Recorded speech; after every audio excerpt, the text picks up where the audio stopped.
A continuación hablaré brevemente sobre la historia del vino en contexto nacional e internacional. El día de hoy les hablaré de una de las bebidas más importantes de la humanidad. Nos ha acompañado a lo largo de la historia, ha trascendido civilizaciones y grandes personajes. Me refiero al vino. A esta bebida se le atribuyen múltiples beneficios para la salud, ya que posee antioxidantes que ayudan a prevenir el envejecimiento de las células, así como previene enfermedades del sistema cardiovascular. A continuación hablaré brevemente sobre la historia del vino en contexto nacional e internacional. El vino es una bebida que ha acompañado a la humanidad a lo largo de la historia. Ha trascendido civilizaciones y culturas.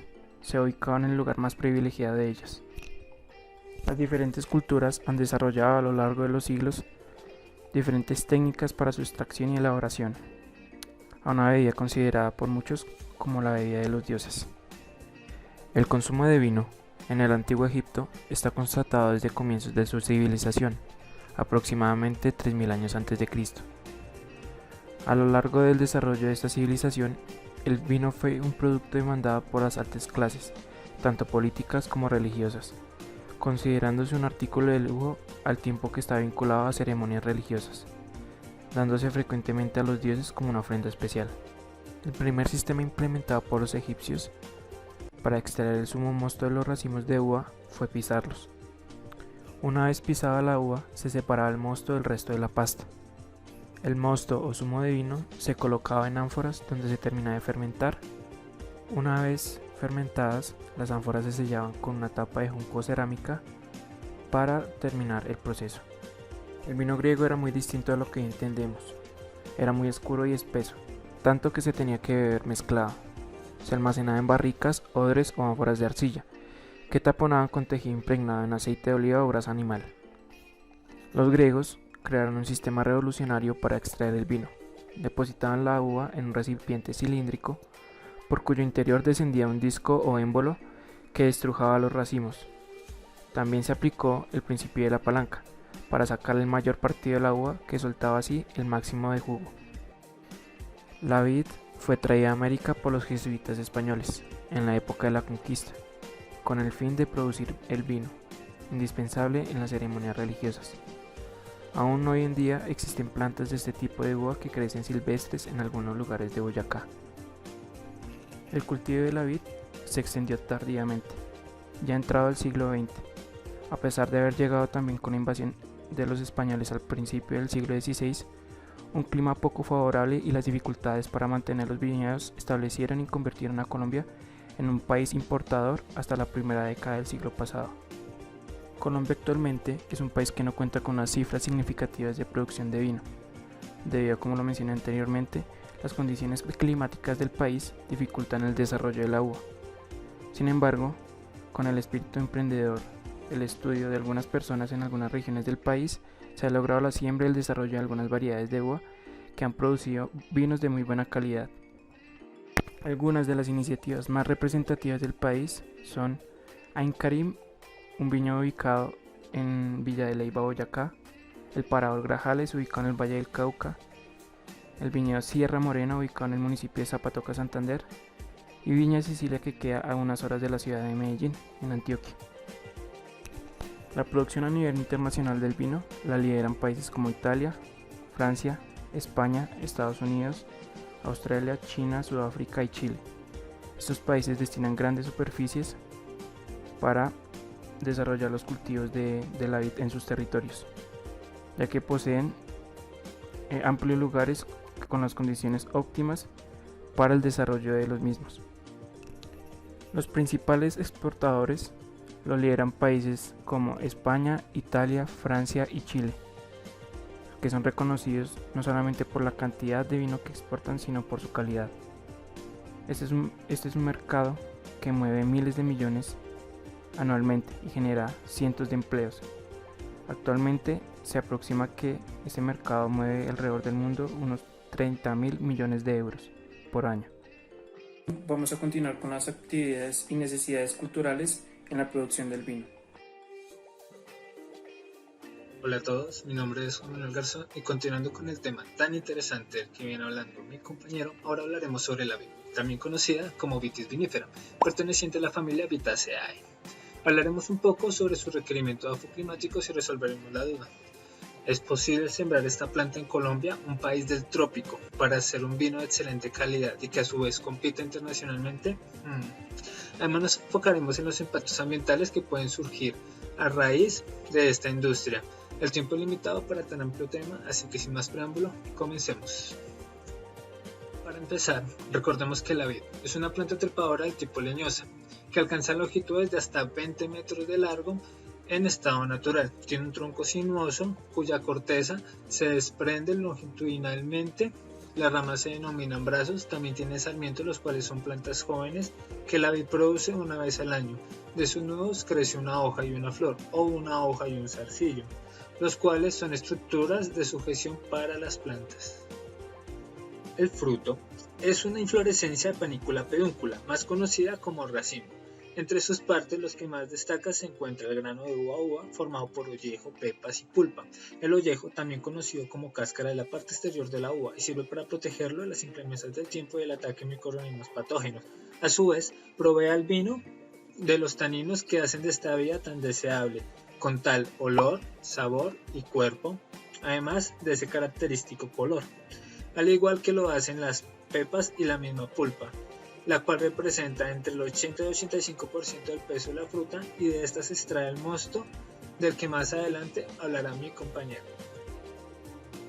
Entre los requerimientos edafoclimáticos de esta planta que complica su crecimiento en Colombia se encuentran los siguientes.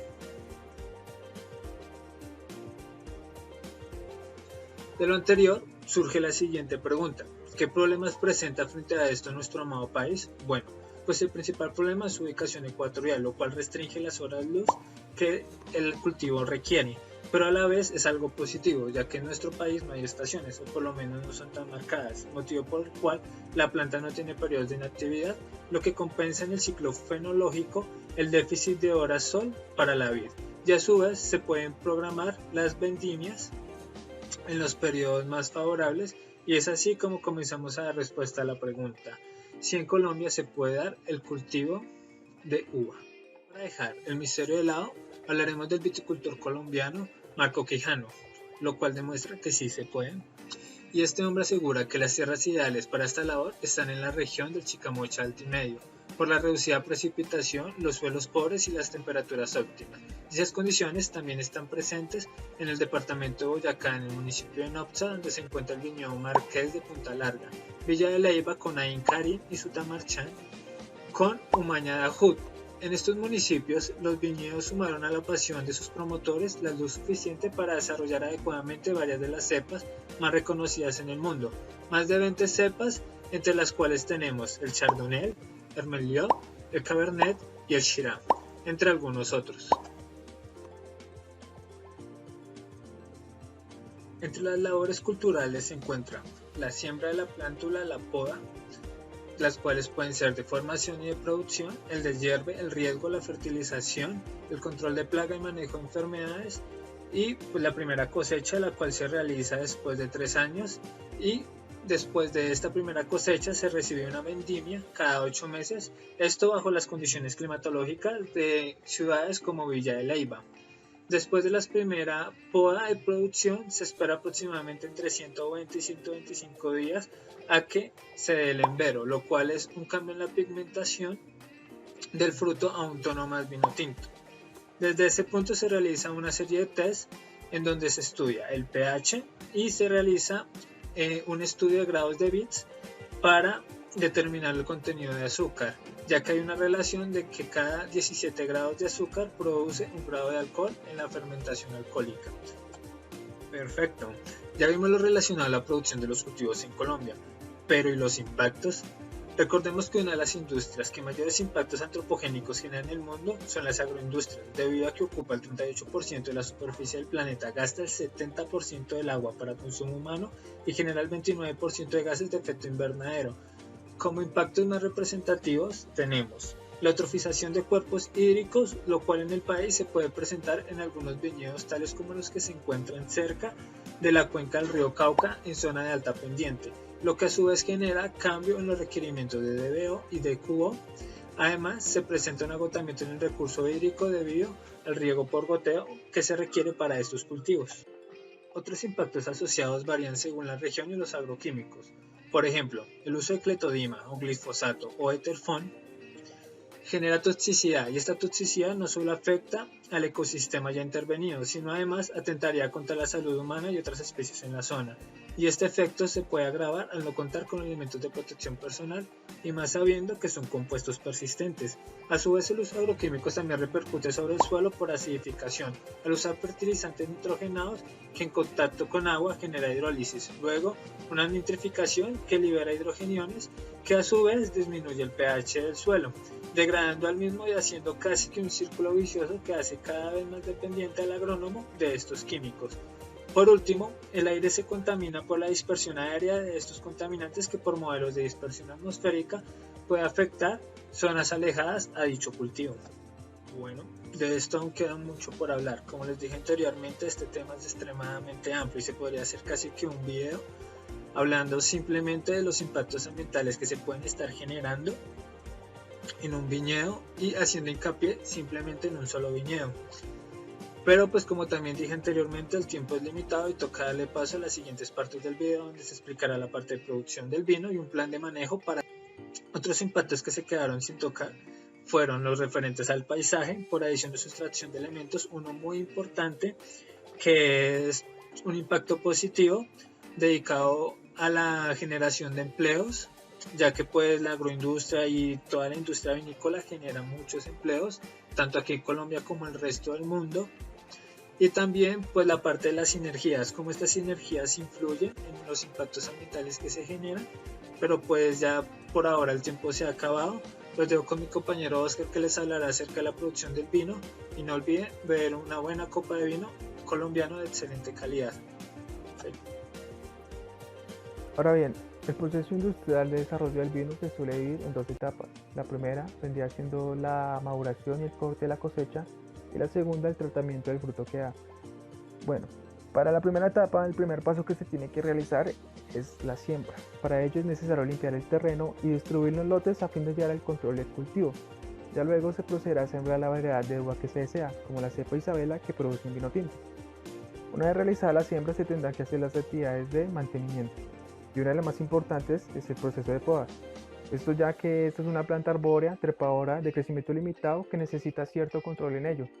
Pero cabe recalcar, y es importante mencionar, que hay dos tipos de poda: la poda de producción, que se hace anterior al proceso de cosecha, y la poda en verde, que se realiza después de la floración. Todo esto con el fin de conseguir una buena exposición de las hojas y una buena aireación que favorezca la maduración.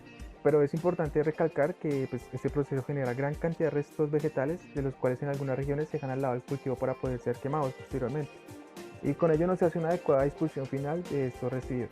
Otra actividad es la fertilización. En algunas regiones se utiliza mediante lombrices californianas que ayudan al compostaje y la nutrición del terreno. Pero además de ello se importa el oxidado de nitrógeno, nítrico y amoníaco para reforzar el proceso.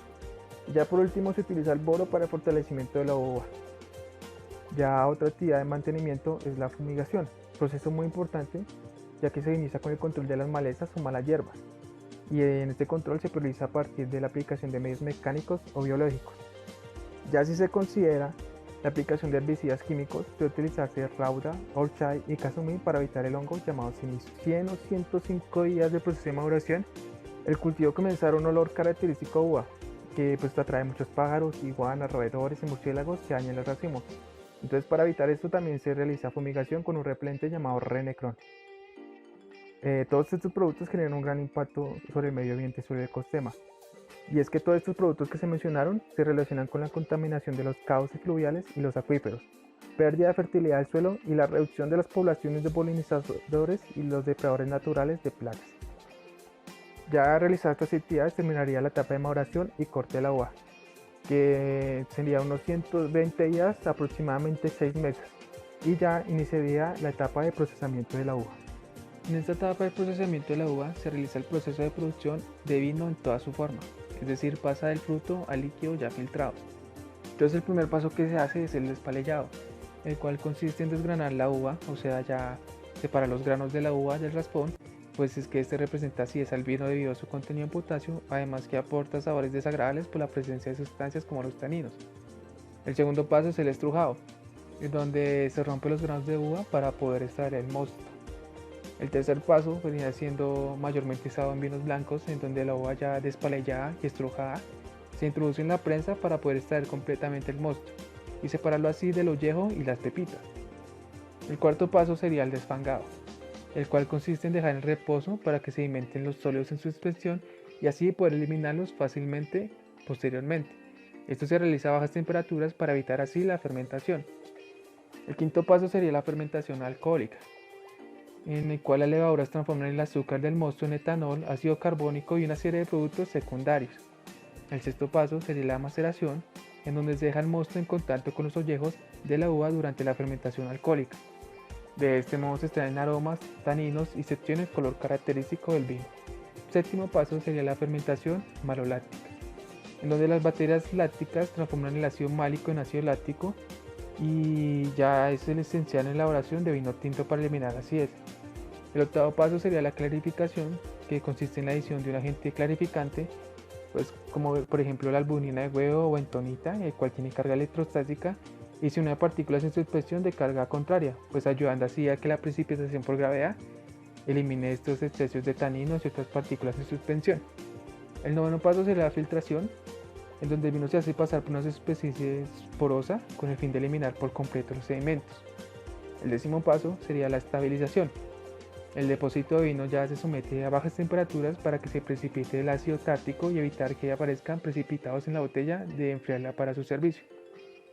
Y ya sería el 11 paso, el embotellamiento y el etiquetado, ya donde las botellas se tienen que someter a un proceso de limpieza para luego ser embotellado el vino, y las botellas que son utilizadas son oscuras y un culoteo hundido para almacenar allí el sedimento del vino. Ya una vez realizado esto se les da el correspondiente etiquetado. Ahora, es importante resaltar que en todos estos procesos se generan tanto residuos orgánicos como inorgánicos. Los orgánicos que serían los raspones, pieles, pepitas, lilas y fangos deshidratados. Los inorgánicos representados por los materiales de embalaje, envases de producción, químicos, fitosanitarios o de limpieza.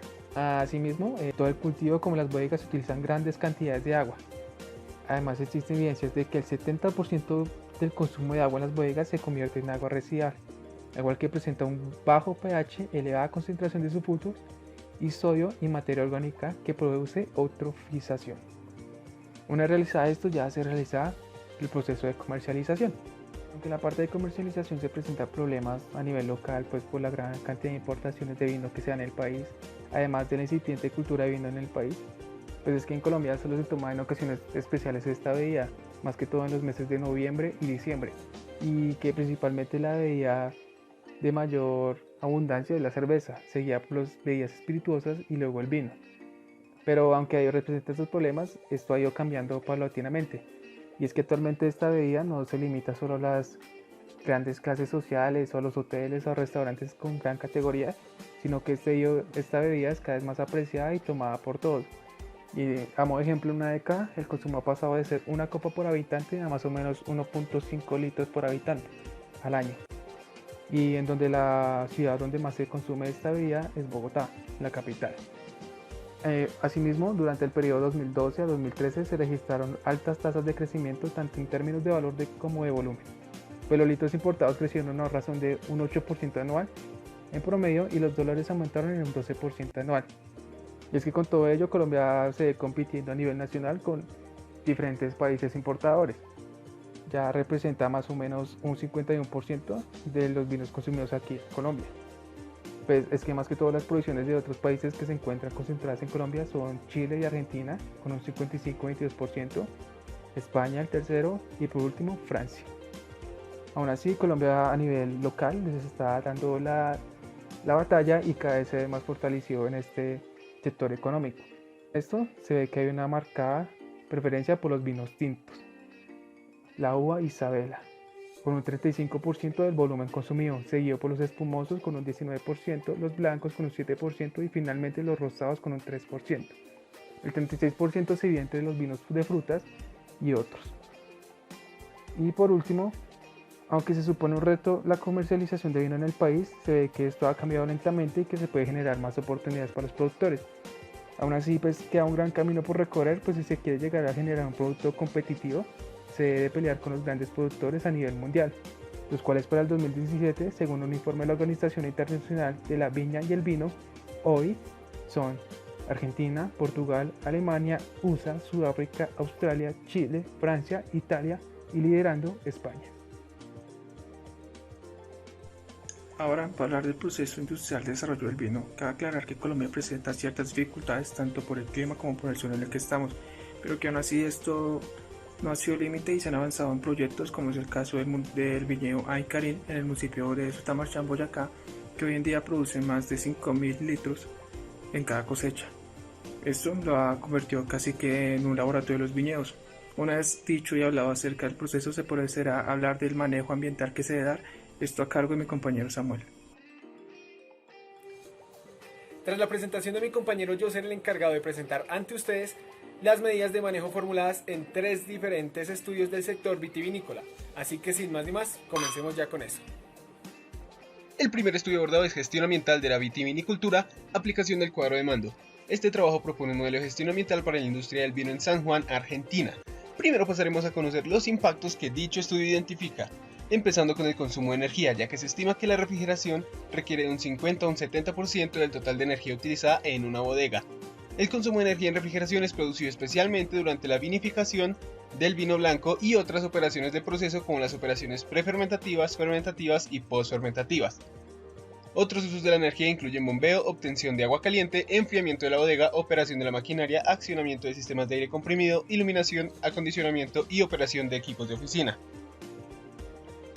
Pasamos ahora con el consumo de agua, la cual es usada principalmente en tareas de desinfección, intercambio de calor, áreas de trabajo de la bodega, barriles, agua de proceso asociado con filtración, intercambio iónico, esterilización de botellas y, en algunos casos, las torres de enfriamiento.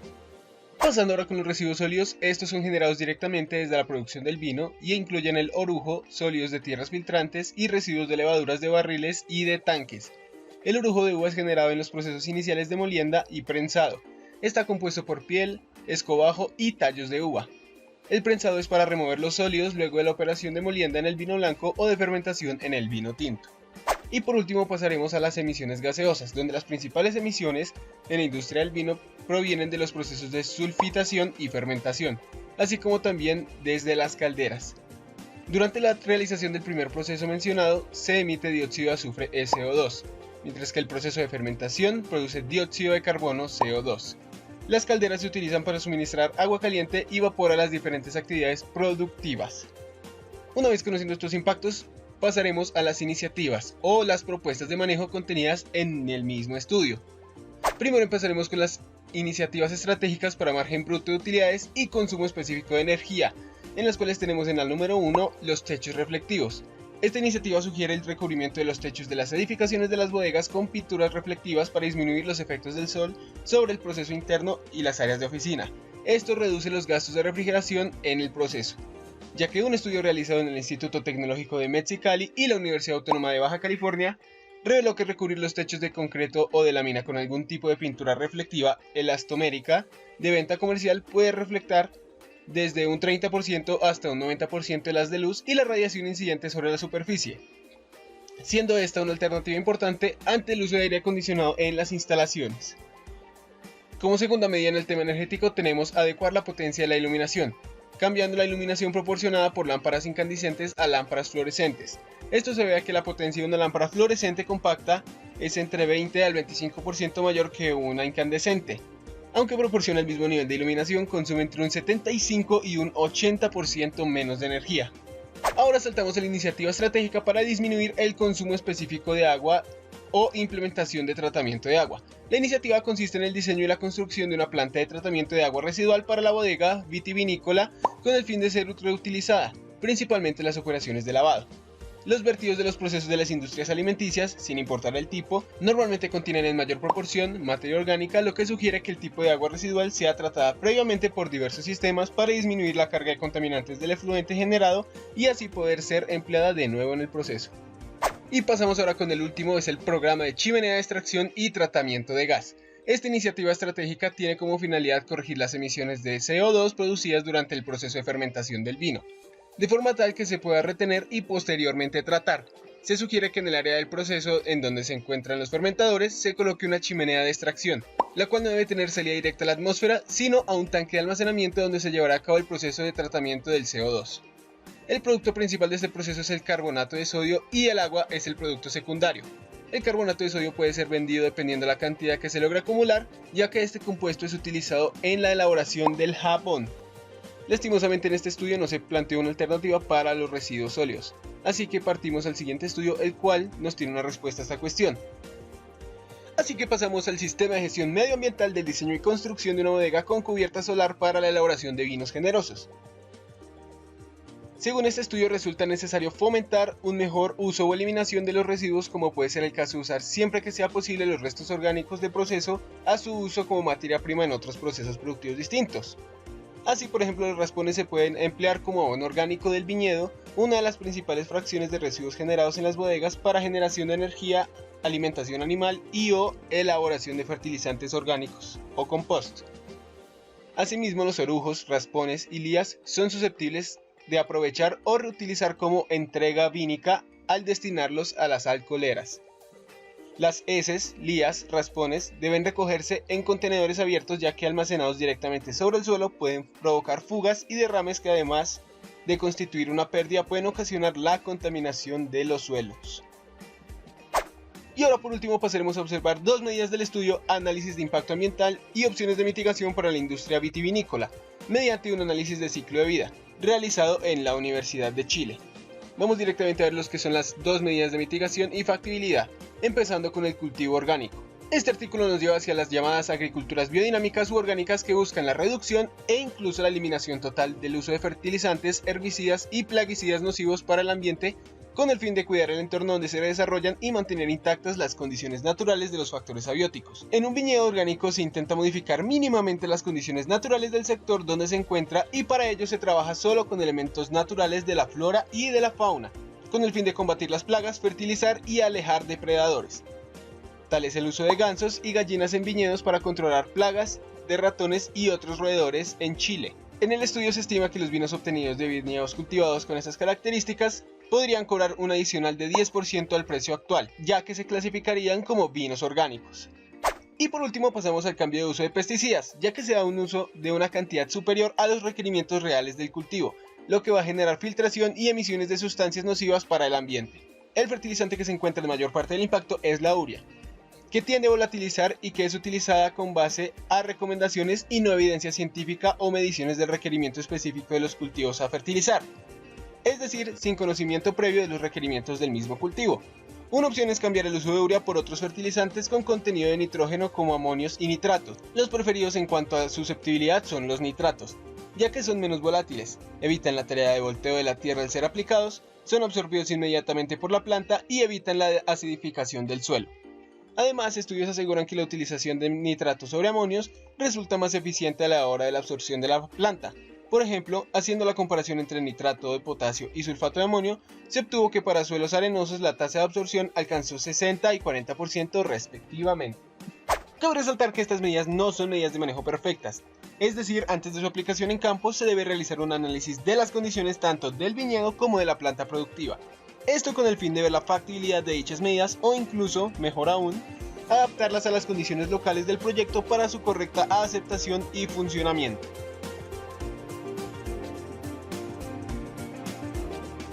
Hasta aquí el video, espero haya sido de todo su agrado. Nos vemos en una oportunidad. Chao, chao.